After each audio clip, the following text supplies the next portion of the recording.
Sejam bem-vindos ao canal Engenharia de Software com ênfase em ML. Eu sou o professor Gidenis Guedes e eu já trabalho com ML há vários anos. Eu já publiquei 4 livros sobre o assunto e já ministrei diversas palestras e cursos técnicos sobre modelagem de software com ML. Na aula de hoje, eu pretendo iniciar a falar sobre o diagrama de caso de uso. Esta vai ser uma aula introdutória, haverá um segundo vídeo um pouco mais avançado sobre o assunto. E nesta aula eu pretendo introduzir o diagrama de caso de uso e falar sobre alguns conceitos básicos sobre atores, caso de uso e sobre como documentar esse caso de uso. Então, vamos dar início à nossa aula.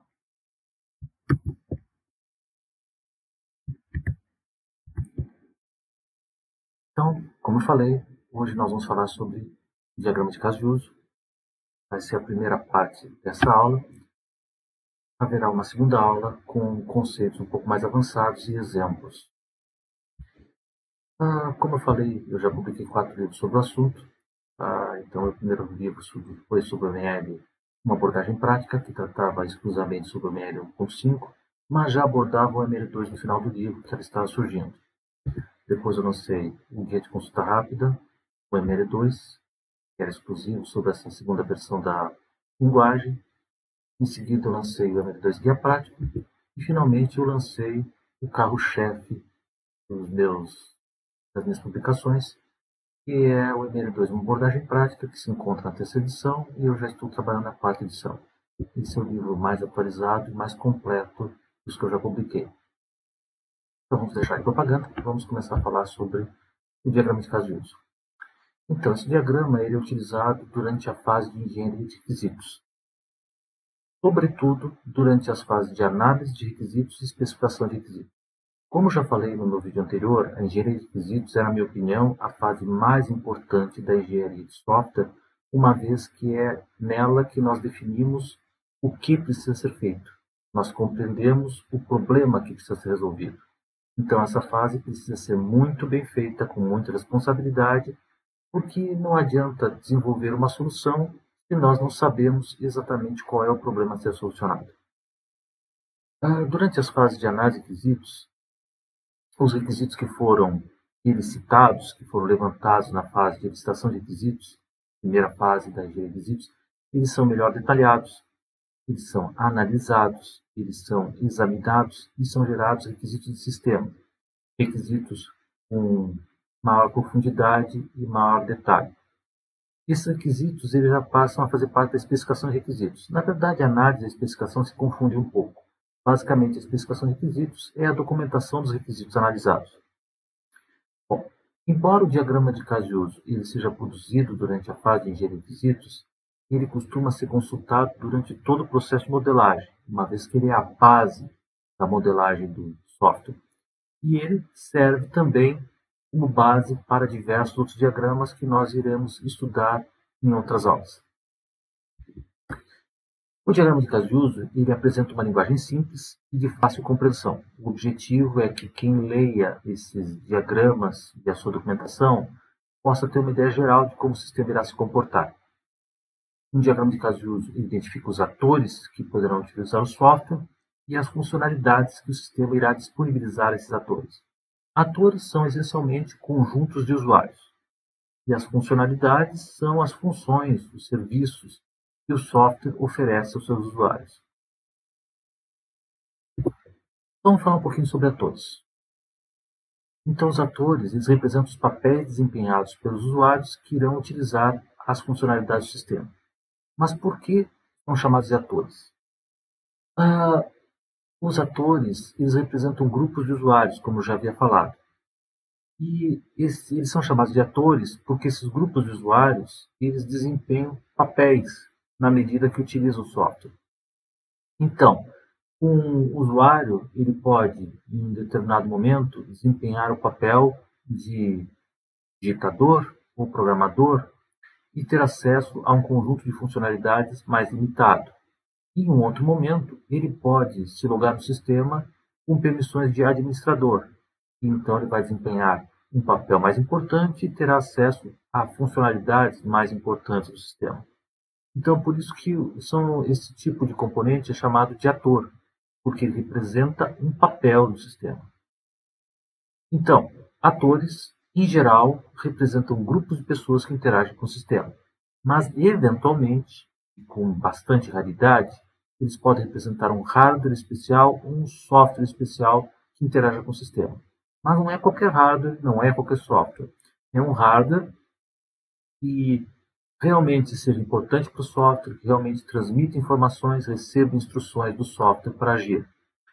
E também não é qualquer software, são softwares que têm algum nível de integração com o meu software, que interajam com ele de alguma maneira, como o sistema integrado, por exemplo.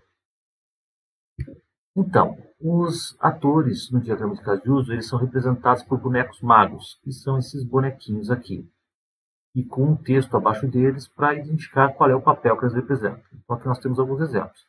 Gerente, funcionário, cliente. Esses são atores que representam grupos de usuários. E aqui embaixo nós temos dois atores especiais, que é o medidor de radiação e o sistema integrado. Notem que ele possui esse texto entre sinais de maior e menor, que tem a palavra system. Isso significa que esse é um ator especial, no caso, que pode representar um hardware ou software especial. Então, esse aqui representa um medidor de radiação, que é um hardware que vai ficar transmitindo informações para o sistema e recebendo instruções dele. É um hardware especial, porque ele está no local provavelmente distante e no lugar perigoso para vidas humanas. Então, é válido representar este robô como sendo um ator. E aqui nós temos um outro ator especial que representa um software, um sistema integrado que vai interagir com o meu sistema, vai receber informações ou transmitir informações para ele. Por isso, é válido representar ele como ator. Mas na maioria das vezes, 99% das vezes, os atores vão representar grupos de usuários. Agora, como identificar atores? Bom, então, primeiramente, deve-se procurar identificar as entidades externas que irão interagir com o sistema. Em seguida, deve-se agrupar essas entidades que possuam características semelhantes, que irão utilizar as mesmas funcionalidades do software e possuirem os mesmos níveis de permissão, então elas serão identificadas como um único ator. Então, exemplos desse tipo de entidades: digitadores, desenvolvedores ou projetistas. Algumas perguntas que podem ser feitas para se identificar atores. Que tipos de usuários poderão utilizar o sistema? Quais usuários estão interessados ou utilizarão quais funcionalidades e serviços do software? Quem fornecerá informações ao sistema? Quem utilizará as informações do sistema? Ainda, quem poderá alterar ou mesmo excluir informações do sistema? Existe algum outro software, como um sistema integrado, que irá interagir com o sistema? Aqui nós estamos tentando identificar softwares especiais que interagem com o nosso software. Existe algum hardware especial, como, por exemplo, um robô, que vai interagir com o software? Então, aqui nós estamos tentando identificar algum ator que irá representar algum hardware. No momento que eu identifico esses candidatos a atores, eu preciso listá-los e tentar atribuir responsabilidades e objetivos a esses atores. Basicamente, o que cada ator pretende atingir ao utilizar o software. Se eu não consigo atribuir um objetivo para um ator, então dificilmente ele realmente será um ator e deverá ser eliminado. Agora vamos falar um pouquinho sobre o caso de uso. Caso de uso, eles representam as funcionalidades que irão ser utilizadas pelos atores. Um caso de uso, ele expressa e documenta um comportamento pretendido para uma funcionalidade, através de um ou mais cenários. Um caso de uso, ele sempre vai ter no mínimo um cenário, que é o cenário principal, mas ele poderá ter cenários alternativos e cenários de exceção. Existem casos de uso primários e casos de uso secundários. Casos de uso primários representam processos importantes que vão enfocar requisitos funcionais do software, enquanto que os casos secundários são casos de uso que se referem a processos não tão importantes, processos periféricos, como cadastros e relatórios simples. Em alguns casos, principalmente quando há muitos casos de uso primários, os casos de uso secundários nem devem ser representados, para não deixar o diagrama poluído. Então, um caso de uso na UML é representado como uma elipse contendo um texto dentro dele. Nas primeiras versões da UML, em algumas ferramentas case antigas, o texto vinha embaixo da elipse, mas atualmente o texto vem dentro da elipse. O texto, em geral, tem que vir no infinitivo, tem que iniciar com o verbo no infinitivo e deve ser sucinto, deve representar aquela funcionalidade da forma resumida, mas clara. Bom, os casos de uso, eles costumam possuir documentação, eles costumam ser documentados. Então, a documentação descreve várias informações e, principalmente, os cenários que comporão aquele caso de uso. Mas, além disso, um caso de uso ele vai representar, a documentação do caso de uso vai conter o objetivo do caso de uso, as suas possíveis pré-condições, as suas possíveis pós-condições.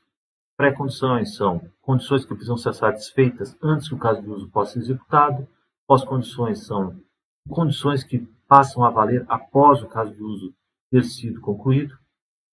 Quais atores irão interagir com o caso de uso? Deve haver, no mínimo, um ator. Podem haver atores secundários, mas tem que haver sempre um ator primário. E a descrição, passo a passo, de cada cenário. Então, nessa descrição, eu devo determinar quais ações devem ser executadas pelo ator principal e quais ações devem ser executadas pelo sistema durante a execução do caso de uso. Também devo explicar quais parâmetros devem ser fornecidos e quais restrições e validações o caso de uso deve obedecer. Existem várias formas de documentar caso de uso. A documentação ela pode ser mais estruturada ou pode ser por meio de um texto mais livre. Então, nessa aula, nós iremos apresentar duas formas de escrever caso de uso. Aqui tem uma forma de documentação de caso de uso mais estruturada. Então, aqui a documentação é representada por uma tabela, este aqui é um modelo. Então, o primeiro campo é a identificação do caso de uso. Em geral, ele vai ter um código e um nome do caso de uso. A identificação do caso de uso geral, isso é um pouco raro, tá? Vai conter o código e o nome do caso de uso geral, a partir do qual este caso de uso atual foi derivado. Isso não é obrigatório e, como eu disse, não é muito comum.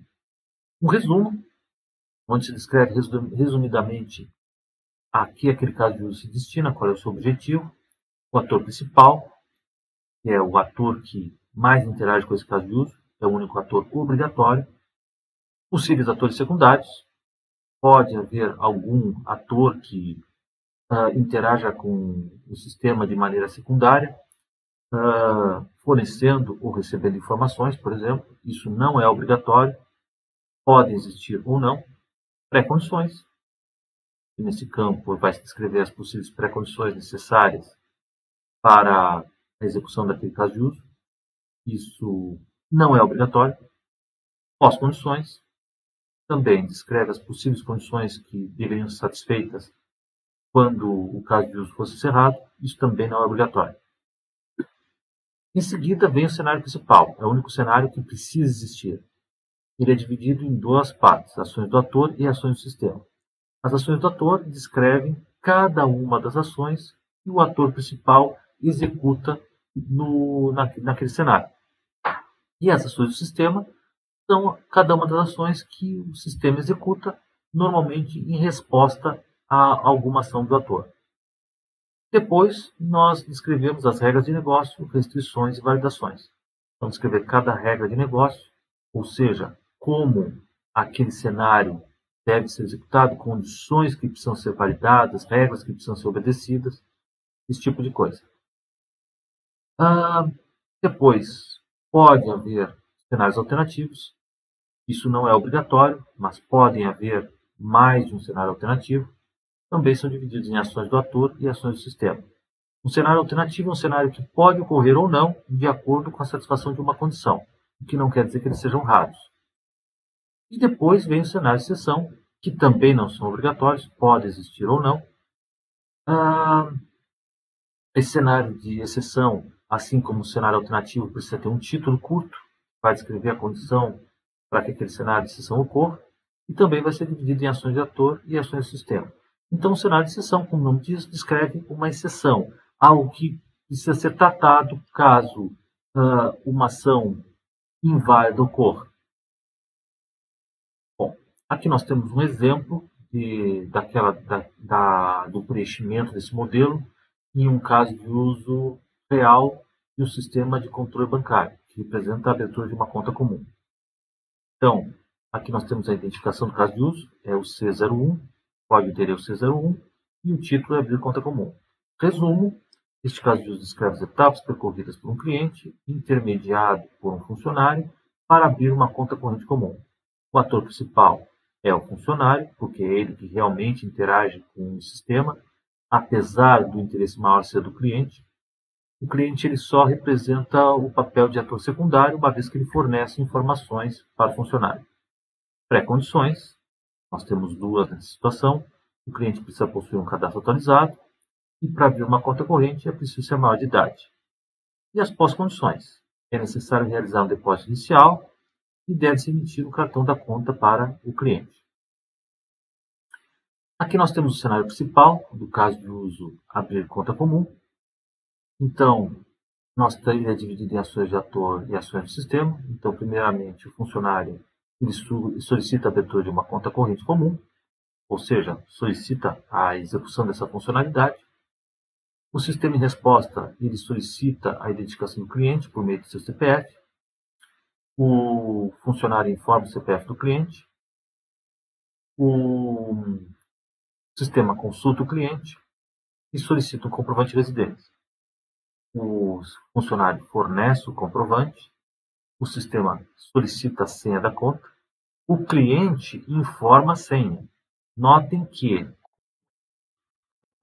ator principal que está atuando, então nós temos que especificar que é o ator secundário, o cliente informa a senha. O sistema em resposta abre a conta corrente, executa o caso de uso o C08 realizar depósito, porque é uma regra de negócio que ao concluir a abertura deve-se fazer um depósito e esse processo é representado por um outro caso de uso e depois emite o cartão da conta e também uma pós-condição da execução desse caso de uso. Aqui nós temos as regras de negócio, restrições e validações que precisam ser obedecidas e são 3 no caso. O cliente precisa fornecer algum comprovante recente de residência, a senha precisa ter 6 dígitos e o valor mínimo de depósito é R$ 5,00.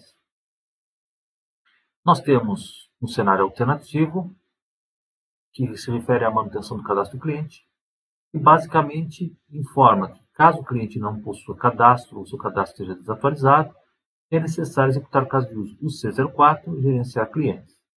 Então, vai ser feita a manutenção do cadastro daquele cliente por meio desse outro caso de uso.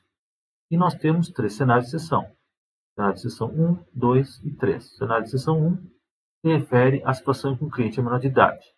Então, o sistema ele tem que informar que o cliente não possui idade mínima para abrir uma conta corrente e deve recusar o pedido de abertura de conta.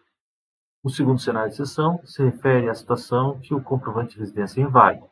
Então, o sistema ele deve informar que o comprovante de residência é inválido e recusar o pedido de abertura da conta.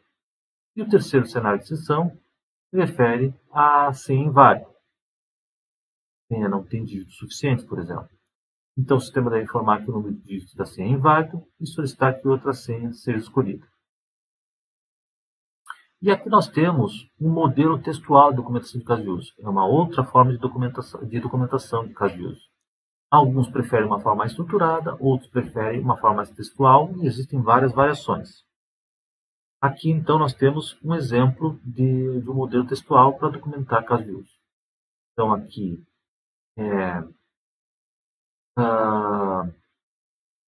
primeiramente se coloca o código do caso de uso e o título dele. É o mesmo da outra documentação, obviamente, só está representado de forma diferente. Então, é o C01, abrir conta comum. O resumo é o mesmo que já foi descrito. O ator principal, o ator secundário são os mesmos, as pré-condições e pós-condições são os mesmos. As regras de negócio, restrições e validações são as mesmas. Elas só estão sendo representadas de maneira diferente. O cenário principal é representado dessa maneira, com os passos numerados. Então, tem que se colocar: o funcionário solicita a abertura de uma conta corrente comum, o sistema solicita a identificação do cliente por meio de seu CPF, o funcionário informa o CPF do cliente, o sistema consulta o cliente, o sistema solicita um comprovante de residência, o funcionário fornece o comprovante, o sistema solicita a senha da conta, o cliente informa a senha, o sistema abre a conta corrente, o sistema executa o caso de uso, o C08 realizar o depósito, o sistema emite o cartão da conta. E aí nós temos cenários alternativos, os mesmos cenários, só a forma de descrever os passos é diferente.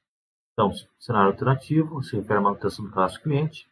Então, ele começa com 4A, né, porque é a partir do passo 4 que pode ocorrer o cenário alternativo. Então, o cliente não possui cadastro ou seu cadastro está desatualizado. Então, o sistema executa o caso de uso, o C04, gerenciar clientes. Nós temos o cenário de exceção 1, que se refere também ao passo 4. Tá? Então, o cliente é menor de idade. Então, o sistema informa que o cliente não possui idade mínima para abrir uma conta corrente e o sistema recusa o pedido de abertura de conta. O segundo cenário de exceção se refere à situação em que o comprovante de residência é inválido. Aqui está 6A, porque isso ocorre no passo 6, cenário principal, né? Pode haver um cenário de exceção relativo a ele. Então, o sistema informa que o comprovante de residência é inválido e o sistema recusa o pedido de abertura de conta.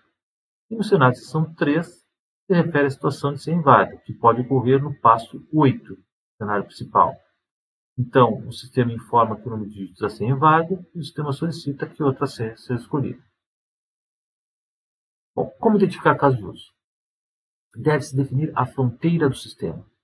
Basicamente, a fronteira do sistema, ela define o que está dentro e o que está fora do sistema.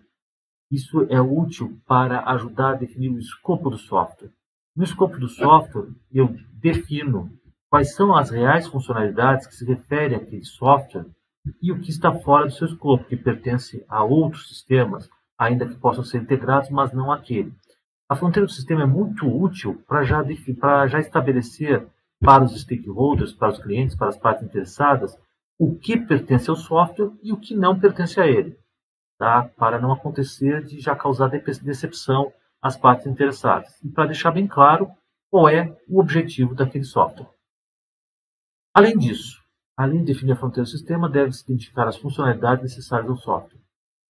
Como já foi falado, funcionalidades são as funções e serviços que correspondem aos requisitos funcionais que foram estabelecidos pelas partes interessadas que o software precisa suportar. Então, requisitos funcionais já foram falados na aula anterior. Basicamente, os requisitos funcionais determinam as funcionalidades, todos os serviços que o software precisa suportar. Agora, como identificar casos de uso? Então, basicamente, identificar casos de uso muitas vezes se confunde com identificar atores. É um pouco difícil separar as duas coisas. Na medida que a gente vai identificando atores, aí nós já vamos identificando casos de uso. Então, uma maneira de auxiliar na identificação das funcionalidades é verificar a lista dos atores que vão compor o sistema e verificar quais são os objetivos de cada ator. Os objetivos de um ator muitas vezes vão corresponder a uma ou mais funcionalidades. Também pode ser útil identificar os possíveis eventos externos que afetarão o software. Muitas vezes esses eventos fazem com que seja executada uma determinada funcionalidade ou influenciam de alguma maneira no processamento de uma ou mais funcionalidades. Outra maneira é verificar o conjunto de requisitos funcionais que foram identificados durante a licitação de requisitos e verificar se cada um desses requisitos ele possui um caso de uso que determina qual é o seu comportamento e qual ator ou atores podem utilizá-lo. Agora, como saber se os casos de uso foram identificados corretamente? É muito comum que usuários, projetistas, analistas, iniciantes no uso da OML, na utilização de casos de uso, cometam erros básicos de identificar casos de uso. Às vezes eles confundem casos de uso com passos de cenários. Bom, Então, como nós sabemos se um caso de uso foi realmente identificado corretamente, se aquele realmente é um caso de uso? Bom, primeiramente, um caso de uso ele costuma ter uma série de passos e uma série de cenários, no mínimo um. Então, uma maneira de determinar se uma funcionalidade é realmente um caso de uso é verificar quais ações vão ser realizadas quando aquela funcionalidade for ser executada. E eu não consigo identificar as ações que devem ser executadas durante a execução do caso de uso, provavelmente ele não é um caso de uso real. Também, se o número de passos de um caso de uso for muito pequeno, então eu preciso verificar se esse caso de uso realmente ele é um caso de uso real ou se ele deveria ser englobado por outro caso de uso, acrescentando os seus passos às etapas de um outro caso de uso, ou então, de repente, se tornar um cenário alternativo desse outro caso de uso. Como eu falei, é muito comum que os iniciantes eles confundam cenários alternativos ou mesmo passos individuais como casos de uso complexos. Ah, além disso, para identificar casos de uso primários, que são realmente os casos de uso que importa representar num diagrama de caso de uso, deve-se verificar se eles realmente agregam valor ao software a ser desenvolvido. Eles devem apresentar processos importantes para as partes interessadas.